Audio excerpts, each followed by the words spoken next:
Maya membawa pulang Lila untuk mengobati kesepiannya. Namun, boneka porselen itu tidak butuh teman bermain. Ia butuh detak jantung untuk mengisi raganya yang kosong.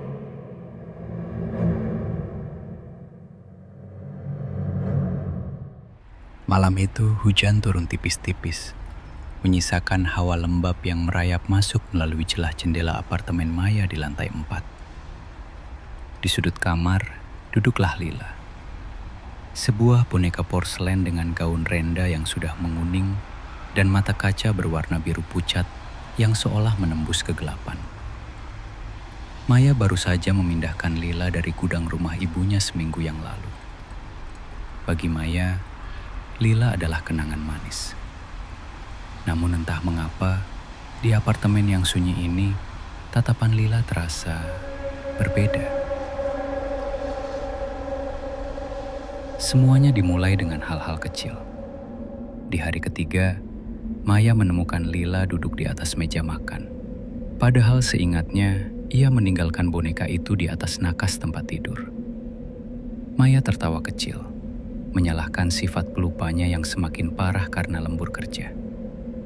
"Kau pasti ingin ikut sarapan ya?" bisiknya pada Lila. Boneka itu diam. Bibir merah delimanya yang kaku tetap melengkung dalam senyum permanen yang dingin. Namun di malam kelima, tawa Maya hilang. Jam dinding menunjukkan pukul 2 pagi ketika ia terbangun karena suara yang ritmis. Seperti suara kayu tua yang dipaksa bergeser di atas lantai parket. Maya menahan napas, matanya menyisir kegelapan kamar. Di sudut ruangan, bayangan Lila tampak lebih tinggi dari biasanya. Maya menyalakan lampu-lampu meja. Jantungnya mencelos. Lila masih di sana, tapi posisinya berubah. Kepala boneka itu kini miring sepenuhnya ke arah tempat tidur Maya. Dan tangan kanannya, yang seharusnya kaku, kini terangkat sedikit, seolah sedang melambai. Hanya imajinasi, gumam Maya dengan suara bergetar. Ia meraih Lila, bermaksud memasukkannya ke dalam lemari dan menguncinya. Namun, saat kulitnya bersentuhan dengan porselen dingin itu, Maya tersentak. Permukaan porselen itu tidak sedingin biasanya. Ada kehangatan samar yang menjalar, seperti suhu tubuh manusia yang sedang demam. Dan saat itulah Maya mendengarnya. Sebuah bisikan halus, seperti gesekan kertas amplas yang keluar dari rongga mulut kecil yang tertutup itu. "Maya, aku lapar." Maya melempar boneka itu ke lantai. Lengan kiri Lila retak, menyingkapkan kegelapan hampa di dalamnya. Maya mundur hingga punggungnya menabrak tembok. Ia berharap boneka itu hancur, namun yang terjadi justru sebaliknya. Dari dalam retakan lengan itu, keluar cairan hitam kental yang berbau seperti daging busuk. Dan dari dalam rongga kepala Lila, mata kaca biru itu mulai berputar cepat, lalu berhenti tepat di mata Maya. Senyum di wajah porselen itu melebar, melampaui batas cat yang seharusnya. Maya berlari menuju pintu keluar. Namun pintu itu terasa seperti tertanam di dinding. Tak bisa digerakkan. Lampu apartemen mulai berkedip-kedip, menciptakan efek stroboskop yang mengerikan. Setiap kali lampu mati dan menyala kembali, Lila berpindah posisi. Mati. Lila berada di lantai. Nyala. Lila berdiri di tengah ruangan. Mati. Lila sudah berada di ujung tempat tidur. Nyala. Lila merangkak di dinding dengan gerakan patah-patah yang mustahil bagi benda mati.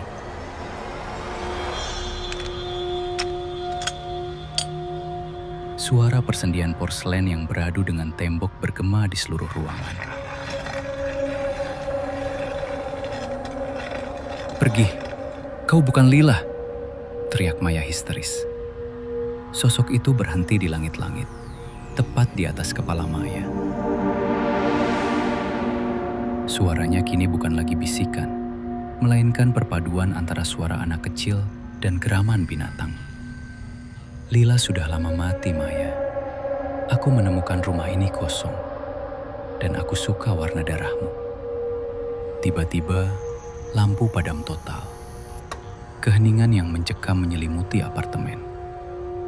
Maya hanya bisa mendengar suara napasnya sendiri yang memburu dan detak jantungnya yang berpacu liar. Lalu, ia merasakan sesuatu. Sesuatu yang kecil, dingin, dan keras mendarat di bahunya. Jari-jari porselen yang tajam mencengkeram lehernya. Maya mencoba berteriak, namun sebuah tangan kecil beraroma tanah kuburan membekap mulutnya. "Shh," suara itu berbisik tepat di telinganya. "Jangan takut, kau akan tetap hidup, tapi di dalam sini." Maya merasakan tubuhnya mulai terasa kaku. Kulitnya mendingin, memucat hingga seputih salju. Ia mencoba menggerakkan jemarinya, namun rasanya seperti digantikan oleh material keras yang tak bisa ditekuk. Di saat yang sama, ia melihat sosok boneka di depannya mulai melembut. Retakan di lengan Lila menutup, kain rendahnya memudar, digantikan oleh kulit manusia yang hangat. Pagi harinya, sinar matahari menerobos masuk ke dalam apartemen. Ruangan itu tampak rapi, seolah tidak terjadi apa-apa semalam. Seorang wanita atau sesuatu yang terlihat persis seperti Maya berdiri di depan cermin. Ia menyisir rambutnya sambil tersenyum manis, lalu mengenakan tas kerjanya dan keluar dari apartemen dengan langkah ringan. Di sudut kamar, di atas nakas yang gelap, duduk sebuah boneka porselen baru. Boneka itu mengenakan pakaian yang sama dengan yang dipakai Maya semalam. Matanya yang berwarna coklat tua, persis mata Maya, tampak berkaca-kaca, penuh dengan ketakutan yang membeku. Setetes air mata yang nyata dan hangat jatuh dari mata porselen itu. Namun ia tak bisa bersuara. Karena sekarang, ia hanyalah sebuah benda koleksi yang menunggu pemilik baru untuk datang dan membebaskannya. Jika suatu saat kamu merasa tidak sendirian, mungkin memang benar begitu. Dan ingat, jangan teriak.